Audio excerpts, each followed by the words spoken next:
This podcast is sponsored by nobody. Hey fans, this is Deborah Lynn Gordon, better known as Ghoul of Your Dreams. Now, I was a zombie in George Romero's Dawn of the Dead, but I was the lead female zombie in Day of the Dead. And you're listening to Tommy Throwback Kovac on Splat from the Past. Rigor mortis is beginning to set in. Hey dudes, welcome to Splat from the Past, the only 80s themed horror and sci-fi show where things can get totally radical. Now today I will be welcoming Tony Buba. Tony is a documentary filmmaker from Pennsylvania. He was a soundman and had acting roles in George Romero's Martin, celebrating its 45th anniversary. He was the drug dealer number one in that. He was also the motorcycle raider with the sombrero in Dawn of the Dead. He'll be my 14th guest from that movie. I can't believe it. I've made it to 14 so far in the last 5 years. He also was an editor on Knightriders. And it's going to be a great conversation today to talk a little bit about George Romero history. As you all know, I love talking about George Romero films and the history of the zombie films and so forth. Also, rest in peace, Kimberly Herron.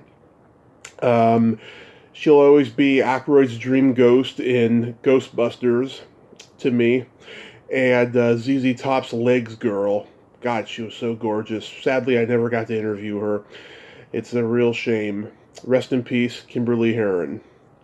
So yeah, here is my interview with Tony Buba. Yeah. Hello. Hey, Tony. Welcome to the show. How are you today? I'm doing okay, I guess, for an old man, so doing all right.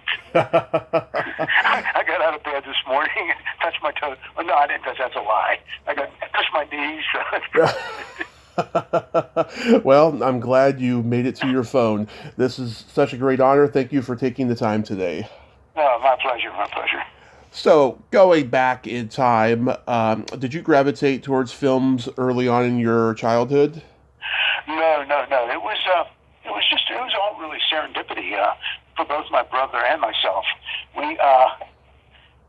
I was a very poor student in high school. I barely graduated, and then I went to the service and ended up getting a job in a factory, and I thought that was going to be it. But then, because I thought, it was back in the day of the Suez Crisis, Berlin Crisis, and all these world crises, and the atomic bomb was set off in Japan. So I'm thinking, I would be dead by the time I was 21, so why bullshit around and do anything? Let me just have some fun until I croak. So here now, I'm almost 25, working in the factory, and I decided to quit the job and try college. Then I went to college. I got a work-study job at the campus TV station. Mm-hmm. And and there was a gentleman there named Dave Weinkoff, who was a newly hired professor. And Dave was only about 29. So he was only like 4 or 5 years older than me. Mm-hmm. And he ended up teaching me how to do audio, do sound. And that's how I got into it, because I was also involved in a lot of the anti-war demonstrations. Right. And so I got interested in media and propaganda and film. So that's how I got into it. And I was too lazy to do a paper for one psychology class, so I did a slideshow, showing of what happens with negative reinforcement slideshow, and converted that into a short film. So what happened when I was doing that over the summer, my brother, who had finished at CMU, he was a music major, but if you're a music major and classically trained, you either have to go into something else or wait for somebody in an orchestra to die to get a job. Mm-hmm. So he ended up doing ads for Porsche Volkswagen, traveling these auto shows. And the economy dipped. He got laid off. He came up and visited me for like a week up at Edinburgh school. Mm-hmm. Stayed for the whole summer, and he started helping me make this short film, and he got the bug, so we both got into it. And probably like in the summer of 71, something like that.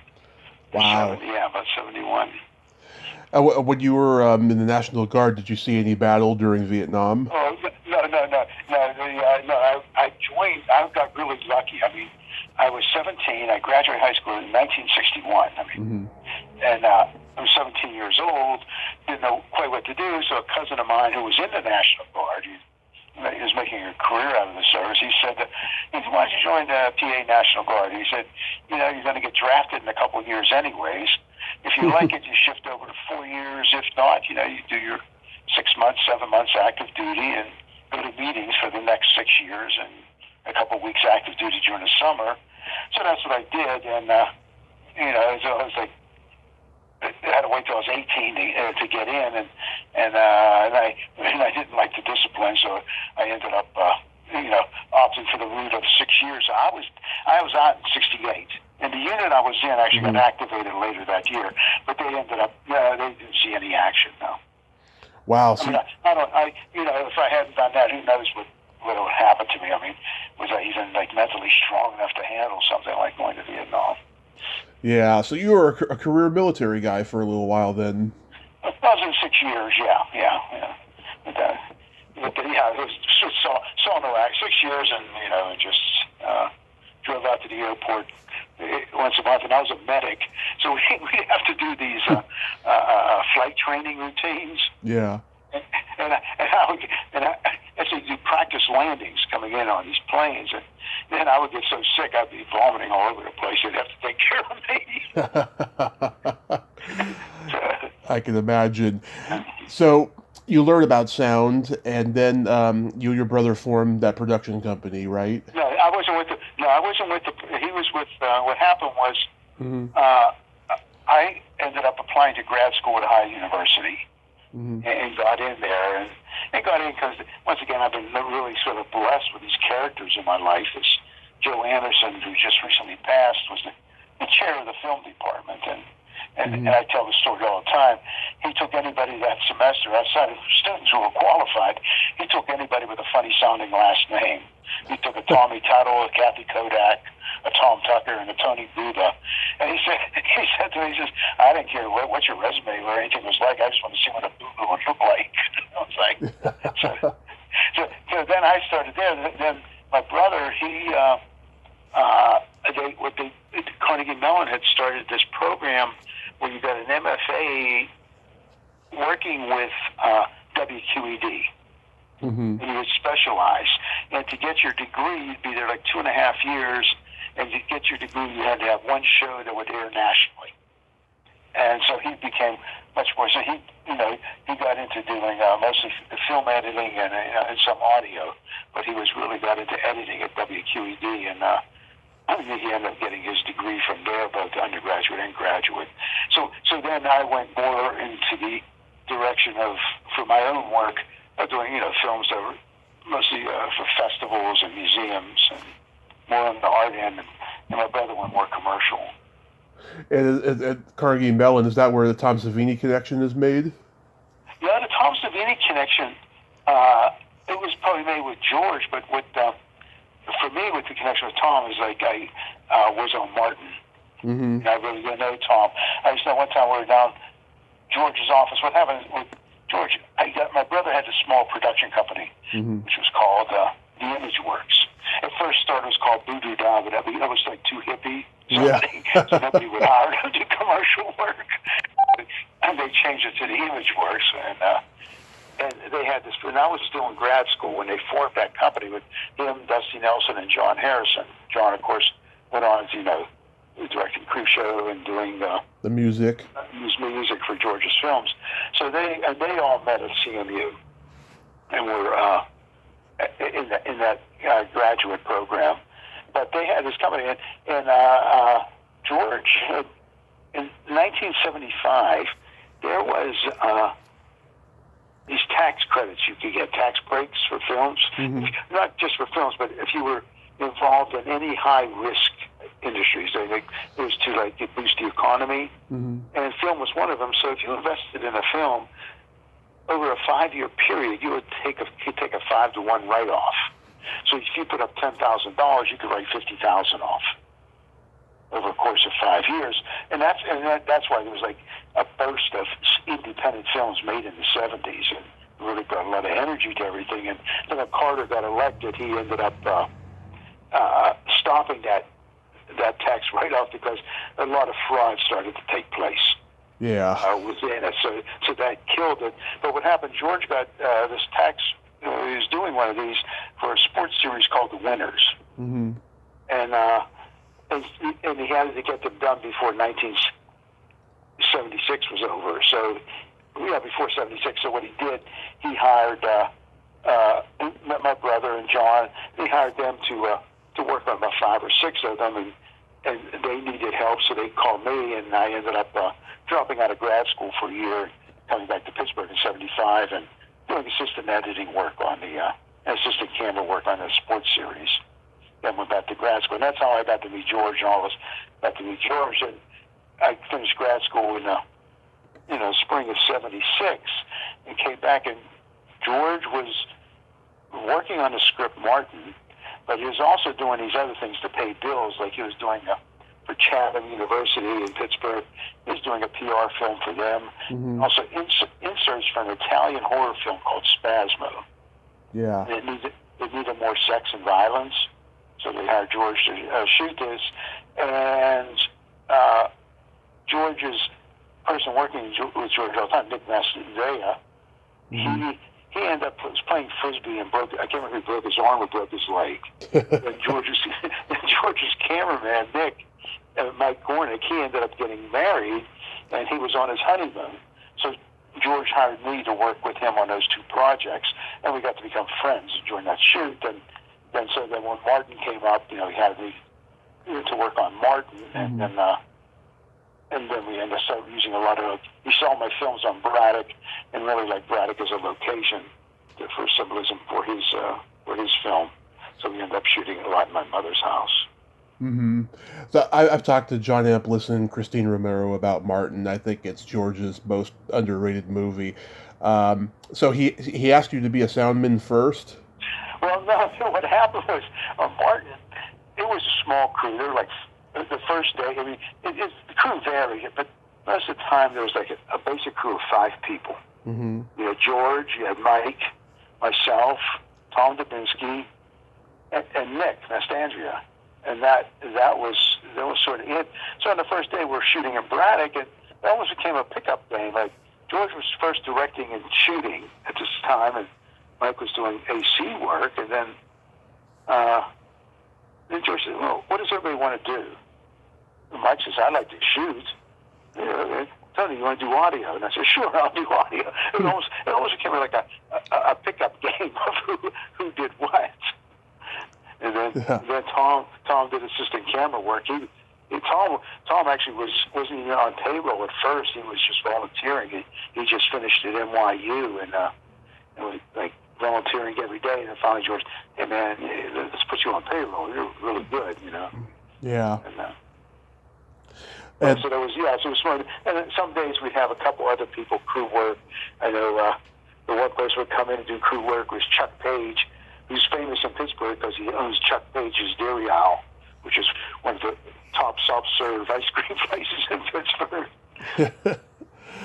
I like how it's not a traditional undead vampire story. It's about people who are actually out there, mentally ill people who think they're vampires. Some of them do place ads in the paper to get blood, which is horrifying. I saw a documentary on A&E years ago on that. Like, what did you think of the story?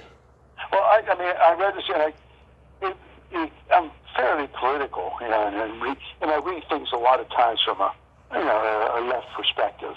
Yeah. And reading the script, what fascinated me was that Braddock at that time, it was in 1972 was a dying steel town. And it was shot in 76. When I first started making my films, it was been dying steel town ever since I remember, for many reasons, not just because of loss of industry, but the white flight and everything else was involved in it. And so when I read the script at 1970, I read the script, and it was really fascinating. George playing with the idea of the vampire, Martin, who was or is he not a vampire, sucking the life out of the community, sucking the blood out of the people, which then related to me of the steel mill and capitalism that sucked the life out of many people in the town who had died in the mill and now was draining it of all of its assets. So I the parallels there hit me in the script. And so I just really liked it. Of course, the idea, is he or is he not a vampire? Is he 84, not 84? All those are playing with everything, in the whole genre. Yeah. How did you come to be one of the drug dealers? Pardon? How did you come to be one of the drug dealers in it? Well, it was like everything else. The budget was minuscule. That's why we shot in my mother's house, and I have a moth talk I did. It's called The Rosary, the Vampire, and George Romero. Where sort of talk about, my mother, outside of using for locations, she did the catering for the film, and George, it was it was a non-union shoot, so he would just cast all people within the film. It would give him small roles where, it was like when George strained. He'd have it where we wouldn't have to strain, so we were as if we were acting. So just a lot of sort of action, and he'd throw a few words out. So there's myself and my brother, he was also the drug dealer, and Clayton McKinnon, who was a neighbor when he worked on the film, but he also acted in a couple other George's films. He was an acting major at Pitt, and he was the other drug dealer. So George would, cast crew people within the film.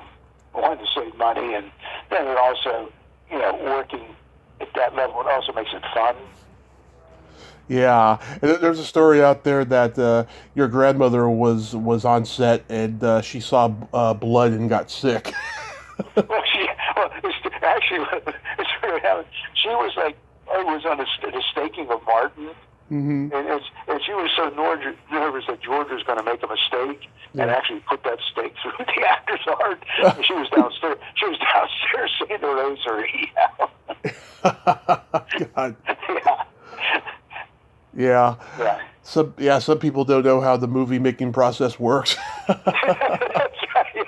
Yeah. She was like, she was an old Italian immigrant and a lot of superstitions, and so and she actually believed, that she could relieve the evil eye and stuff. So she wasn't too far removed from believing it. Oh, that's just great. How did your mother respond to it? Well, my mother, she just, a typical, her mother was born also, in Italian, sons can do no wrong. So whatever we would do, it was my poor dad's the one who really suffered because he was still working. You have to get up to go to the shift at the mill where he worked 8 to 4, 8 to 5. He'd come home and we'd be shooting to 1 in the morning, so he wasn't getting any rest for about a 2-week period. And have to get up in the morning. Yeah, my mother, she was just a good sport about it all. And she just loved being in the house, and this was going on. She did, she washed the sheets between the shoots and that kind of stuff. And plus feeding us. Yeah, it was long days on Martin. Yeah, it was like 20-hour days or something. Sometimes we did hit almost that. You get up, and you're just because George he had gotten sick right before the shoot. Mm-hmm. And so he didn't see a lot of the locations until we got there. So then he had to sort of block it all out in his head, while we were shooting. So that took a little extra time. But he was really almost like a genius with that, because he never used storyboards. He would just be there and look at them and block it out. Well, especially the one where the chase scene that takes place in the house, the scene where Richard Greeley stays in, and the only person that when Martin doesn't kill, because he killed Al Levitsky, the boyfriend. That one there, just the blocking George there was just incredible. And what was John? Was he focused the entire time? Who? John Amplis. Yeah, John Amplis. Playing Martin. John was. I think John did one interview where he said about about his performances. He was actually more. It was the first film he did, so he was really making sure he would hit the mark, because we were shooting. This is like old days film stock, 16 millimeter ECO with a speed of like 16. So you had to blast so much light into a place just to get to a level where you could actually film, and so there was very little depth of field. So if you wouldn't hit your mark exactly, you'd be out of focus. But John was just he was amazing to work with. I think because he also then pitched in at the end of the night and helped us pack the equipment up. Yeah, so it was really a pleasure working with John, and he had such a great face for Morgenstern's stuff he was able to do facially. Yeah, and he's a great guy. Because I did a narrative called No Pets, and it was John and Lori Cardille were in it. Yeah. I love Lori. She's awesome. Yeah. So you're my 14th guest from Dawn of the Dead. I've talked to John, I've talked to Christine, I've talked to Trudy Gray, Mike Christopher, Jeannie Jeffries, Deborah Gordon, Jim Crut, a few others, and they all have their stories about being a part of this movie. So what's your story about being on set? On set for Dawn. Dawn. What happened right before Dawn? I was working on a PR film for the state of Arizona. Mm-hmm. So I was out there for. So I wasn't really like in Pittsburgh when they were doing all the prepping, and the job ended there right as they started to shoot at the mall. The first weekend they were shooting was mall MOS stuff. There was no audio, and when so I came in directly from the airport, went out to the set, and it's just like, man, all these people, because I was like used to working on student films, and then Martin, where you had like 4 people, 5 people, 6 at the most. Then all of a sudden we're in the mall, and there's like hundreds of zombies there, and all these people doing makeup. Damn, this really made me nervous. And man, I'm working on a real movie. It just seems so different. The other one, there's just it was so personal. Martin, there's such a small film, and this all of a sudden just seems so big to me. So I was just blown away. Then it became a nervous wreck on at first when we're getting in there, and I remember one day, one of the first days shooting, I actually forgot to inaugurate the tape recorder in one spot as we moved to another one, and I was like waiting to guess when I got back, and what if someone stole it? Wow. Yeah. And then also audio story. One night, we didn't. Dawn of the Dead, but still had a small budget in comparison. The whole budget's on the screen. Yeah. That's what you want to say. It's there. So there wasn't much spirit. So for audio, we really just had, the Naga recorder and 2 microphones and the boom operator. So it was really minimal. No wirelesses. I think we rented wirelesses one day for shooting when we shot at the docks. Mm-hmm.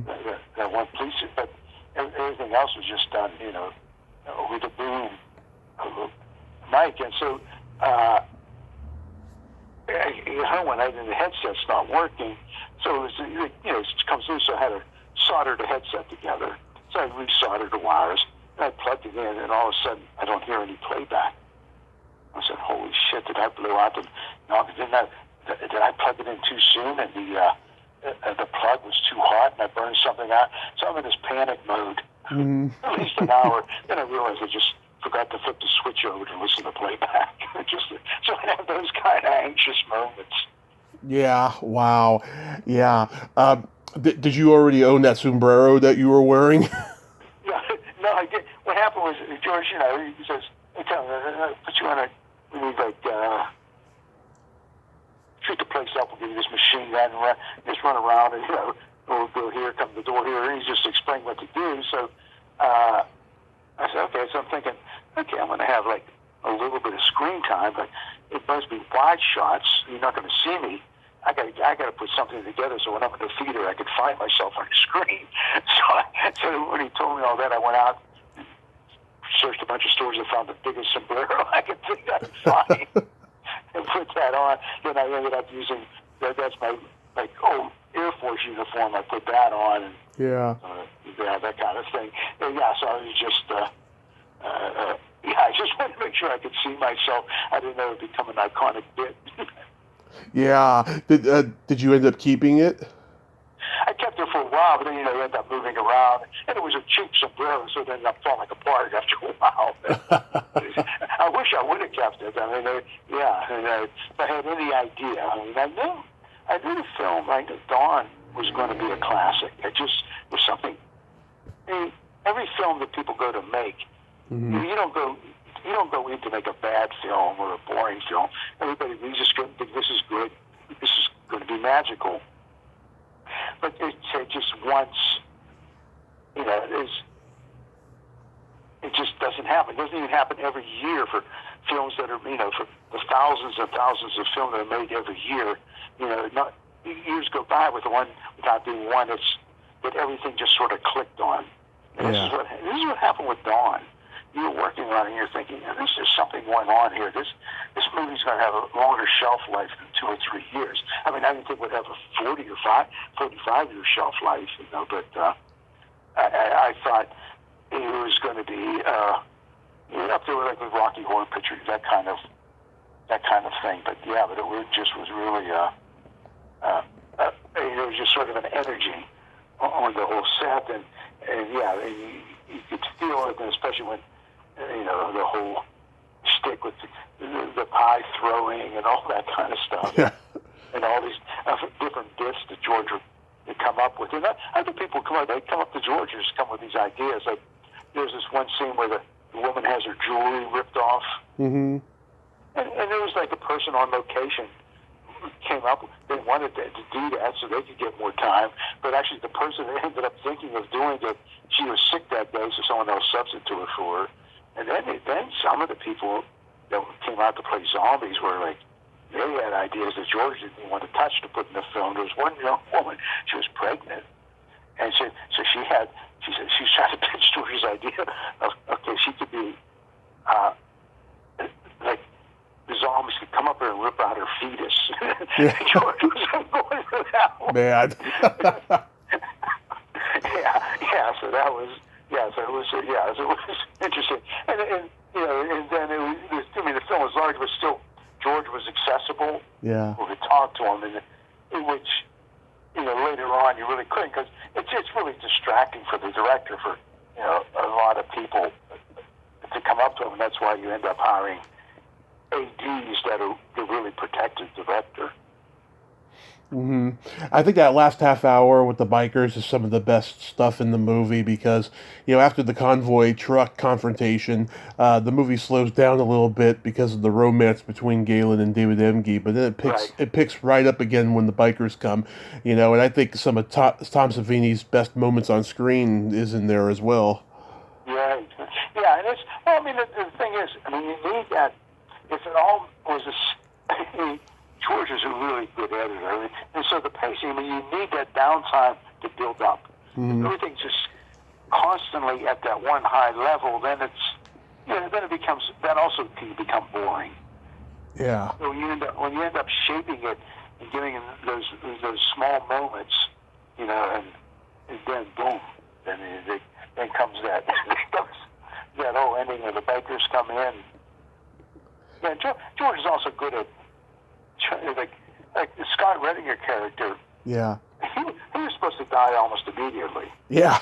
but George saw his presence on the screen, and so he held the screen really well. So he ended up, he extended his death because he gave him more screen time, just because people would want to watch him. Yeah, that was a good idea. How about Day of the Dead? How was that experience? Well, Day of the Dead, I didn't do much on. Day of the Dead, by that time I was working on my own project. I got a Guggenheim Fellowship, and I got these other grants. So I was working on this film called Lightning Over Braddock, but also doing a lot of industrial video with Westinghouse. And so in industrial video, it paid more than working on these features. Also, but if you got out of the rotation of working on these industrial things, if someone else would come in, you might not get back in that rotation again. So I sort of passed on Day, and it's really, and what happened too is as the shoots got bigger, my skill set wasn't good enough to do audio on really big movies like that, especially like Knightriders, and so like on Knightriders, did system editing work. Then on Day of the Dead, what I did is I worked in the audio department. I would go up to the set sometimes. I go up all the time.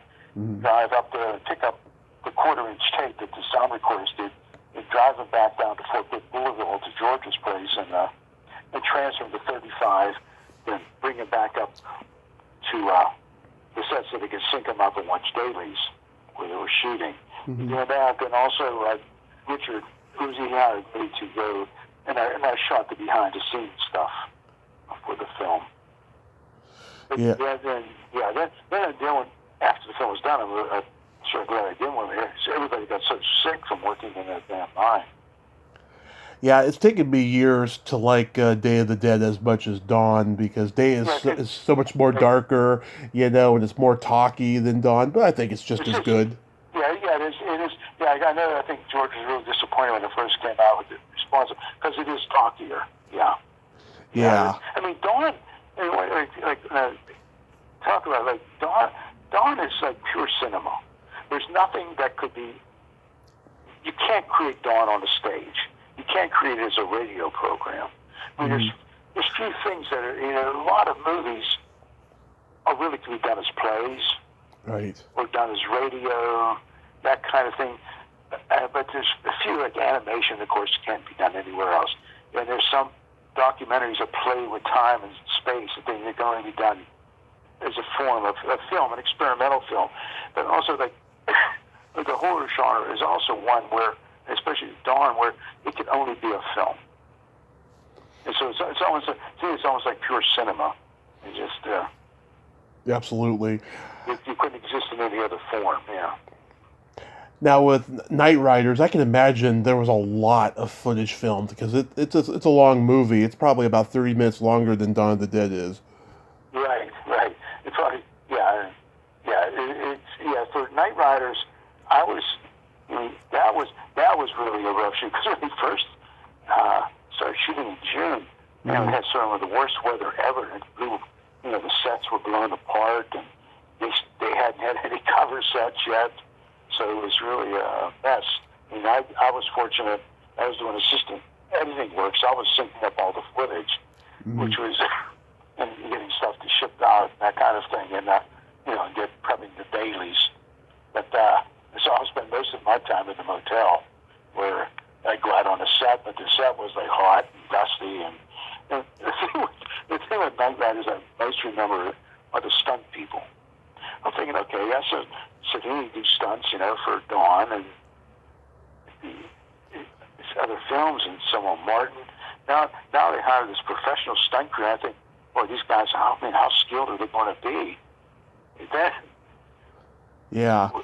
What happened? What I was shocked about is, like, there were just all these young kids who knew how to ride motorcycles, but all they would do is drink a lot the night before.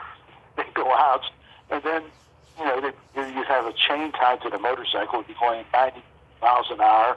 The chain would ding, boom, they'd flop over the handlebars. And some of them would break a leg, break an arm. They'd go back to California, and someone else would come in. It wasn't what I was expecting. Yeah, that's crazy. It's an interesting non-horror pet project for George. I mean, I always knew about Civil War reenactors, but never Camelot reenactors, and especially the ones that are on motorcycle. Medieval knights on motorcycles. That was his pitch line for the film. I mean, it got. Thing is, the problem what happened with the film, it got Road Warriors had just come out. Yeah. So that was really, like, I think that buried Knightriders. Did you meet or deal with Ed Harris? Oh yeah. Ed Harris. Spent a lot of time with Ed Harris, and because he'd be thinking, I one day we just me and him in the editing room, because I had pulled scenes that he was using that wanted to send out to make for another role he was up for acting. And then Ed himself actually is, and honestly, he's donated for some different projects I've worked on. There's one called Struggles in Steel, a story of African American steel workers. And so, stayed in contact. Then Ed came back to work on our cruise show. And Ed made friends with this person I made a documentary on called Sweet Sal. So he used to hang out with Sal a good bit, and then of course, just sort of lost contact with her. But right before COVID hit in 2019, he was in Death of a Salesman up in New York on Broadway, and we were, my wife and I and his other friends, Gus Samuels, we're walking. I said, why don't we stop at the theater when the show's over and see if Ed comes out, see if he says hello to him. So, and I hadn't seen the guy since 30 years now, and so the show's over. He comes out, and I start hollering, Ed Harris. He's looking around and said, Tony Buba here. He looked and gets this big smile on his face and come over, and it was really nice. Yeah, it was a nice moment. And we planned to go back up to New York to see the play, but then COVID hit, and that was that. Oh, that's sad, but at least you got to have that moment. Well, yeah, at that moment, yeah. It's just he has the twinkle he gets in his eye, like you see the Knightriders and you see other films. He's got that little twinkle that he gets. Yeah, he was an amazing actor. He was just so good. Yeah, one of the best. Did you attend the screenings of any of these movies? For Martin, was at the outside of when it first opened it, but it was also the legendary cut that just resurfaced, the one that's 2.5 hours long. There's the rough cut that George did that was screened in the basement of the studio that ended up playing one time in New Jersey, because once again they had to have the film released before the new year started. Yeah. They didn't have a complete cut, so they showed it one time. And that 16 millimeter print was lost for years, but now they found it, and it's going to go back to the George Romero Foundation. But so in that screening room down this thing, we were watching the film, but also in attendance there, my brother was there, but also an editor most people know named Thelma Schoonmaker, who edits Martin Scorsese's films. She was in Pittsburgh working at WQED on a series called Decades of Decision. And she was here working on that because she wasn't in the editors union yet, and Scorsese was trying to get her in the union, and which he did, and of course then she ended up cutting Raging Bull. So after that, but she was in attendance at that night at that screening of the rough cut. Then on at Dawn of the Dead, I was teaching. I got a job teaching at the University of Southern Illinois in Carbondale, and in that fall they're doing the Pittsburgh premiere of Dawn of the Dead. So I rented a van in Carbondale and took like 6 students with me, and we drove 12 hours from Carbondale, Illinois to Pittsburgh, and got there just in time for the film to start of Dawn of the Dead. So we were there for the premiere. Nice. Do you remember the reaction? Oh yeah, the place was just going crazy. Yeah. And for me, it was interesting because I taught at different universities, and so anytime students would find out that I worked with Romero, I'd have instant credibility in the classroom. Yeah. It made teaching really easy, and especially later on with Google, they search your name and that would come up. So it was so it made my life much easier as a professor on campus because of working with George. Yeah. Did you stay in touch with George until the end? Yeah, I did. I was I even had some excuse me. Bless The you. last footage I have of George is when he came in town. His son was opening a tattoo parlor.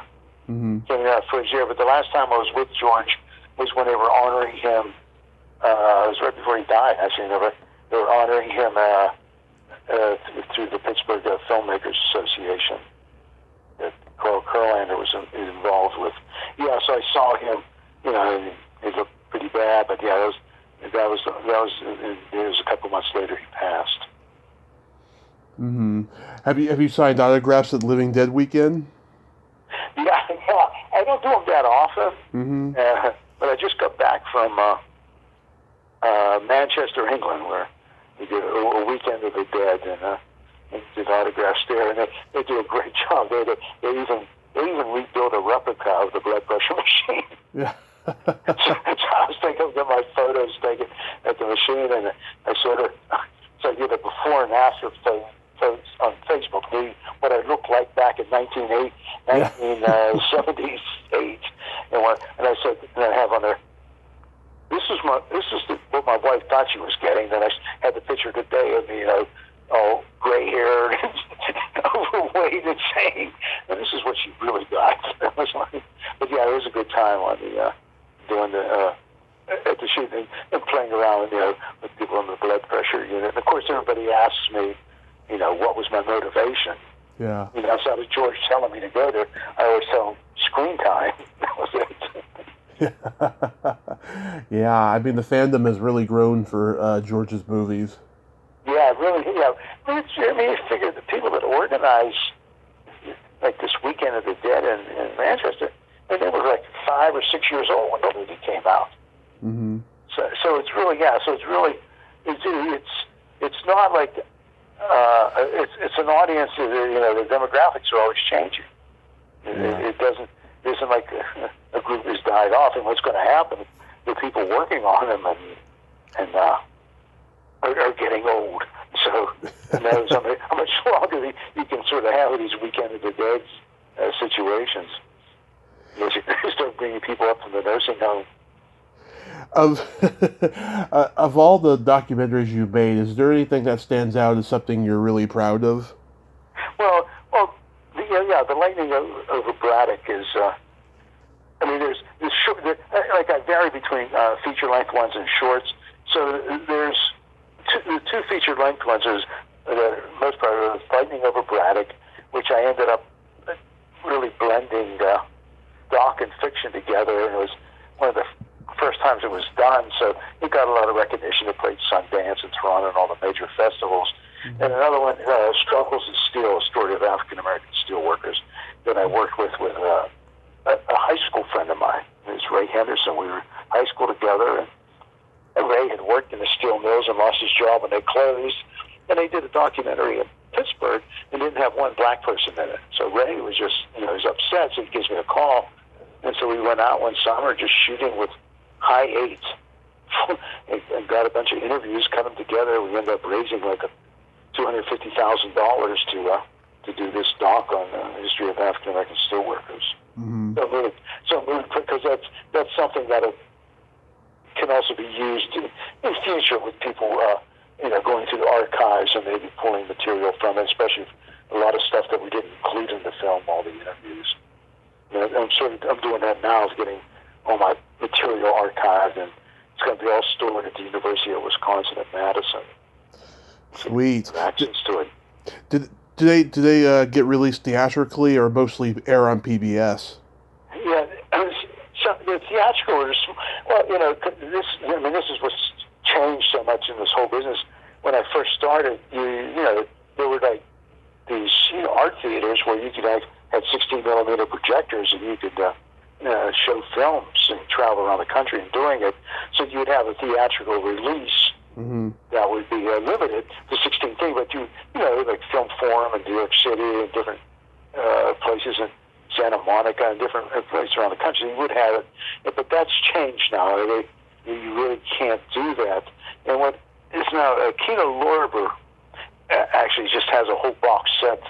It's a 2-box set of my films, a total of about, I guess there's maybe 5 hours of material on it. Mm-hmm. It has most of it.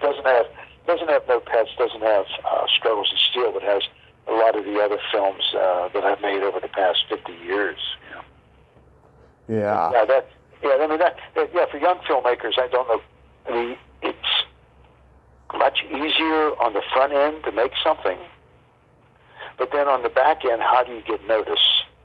Because there's so much out there. So you really need to raise money on the back end to get get the Google ads, to get YouTube, to get something out there to get your film noticed. It doesn't it's not like it was before. You had a difficult time raising it, but if you raise the funds, a lot of times you're able to get it out there because that was the difficult part. Absolutely, yeah. It's gotten a lot harder, especially distribution wise, from what I've been told. Yeah. I mean, I don't. It'd be hard to make your money back. I mean, that's what's interesting about joy. I mean, I look at films that people have made and look at different films and some splatter films, but unless you really have your own voice, I mean, do you really need? Is there really a need for another psychological thriller that has all the tropes of the other psychological? Or what are you bringing to you almost have to bring something different to the genre of whatever you're working on and have your own vision. I mean, that's why I believe George's films last so long, because he did have his own vision. And he ended up playing with different, within the times, of dawn, of course, the consumerism. And then, with Night of the Living Dead, what was going on in 1968 with racism and having a black lead, even though at first he didn't structure it like that. But yeah. I remember walking around Braddock one time, and George was shooting a scene. He put it in there, and he says, hey, "I'm not sure what this scene's about." He says, "I'll let the critics figure that out." Yeah. That's a great response. Yeah. So, do you have any upcoming projects you'd like to mention? Anything you're working on? Yeah, I'm working on a couple of them. Working on this film about my mother. She died of Alzheimer's. It's been 6 years ago now, and it was like 6 years. So I'm working on a film, the material I've shot of her going back and forth to Italy. When we got to Italy, she was the last living person that spoke the pure dialect of her village. Mm-hmm. So they would honor her all the time and record her. So I have a lot of material of her. So I really want to play with memory, loss of memory, effects of Alzheimer. Because if you knew her last 5 years of her life, you really didn't know what a person she was previous to that. And so I'm playing with that footage, and also the series I started of Braddock I've been doing for like 50 years now. I have one more film to finish up on that. Then I might call it a day. Even though, with digital, it's just so easy to come up with, not easy, but you can go and, let me do a short film there. So I'm also documenting this person who just won our state in Congress now, Summer Lee. Mm-hmm. I've been shooting a lot of footage on her, and she's the first African-American woman to be elected to the House of Representatives from Pennsylvania. Oh. And so I've shot footage of her from when she first started entering politics in 2018. Mm-hmm. She's only 34. And it's something where I myself will probably never make a film about. Mm-hmm. But I just want to have that material available for other filmmakers so they can access, so they can end up making a piece about her maybe 20 years from now. Yeah, I think you got a great idea there, opening the door for that. She's only 34. Wow. Yeah. So there's something, and what worries me is that they're able to use a lot of archival film. Is that people are shooting digital? What happens to that material? How do you preserve it? I mean, people are using the SD cards and hard drives, so there isn't so do they copy over it? What do they do? The drives crash, and they're making sure. How do you protect that material? Because it'll be everything. There's a lot of stuff people shooting today. They don't think it doesn't have any value in 30 or 40, 50 years from now. It will. Absolutely. Well, Tony, I want to thank you so much for coming on and sharing these great stories. I'm glad you're still doing what you love, and I hope you have a happy holiday season and be safe out there. Okay, thank you. Thank you so much. It was a pleasure. Yes, you have a great day. Okay, same to you. Bye-bye. Thank you. Bye-bye. Well, there you have it. Tony Buba. Ain't he a cool dude? Oh, what a nice guy, huh? Yeah, very passionate about his documentary filmmaking, and he's got nothing but great things to say about George. What a great talk we had today. I'm so honored to have talked to him. I've been wanting to talk to him for quite a while. So, thank you, God. Well, until next time, this is Tommy Throwback Kovac saying there's no shame in living in the past because the present sucks. Later, dudes.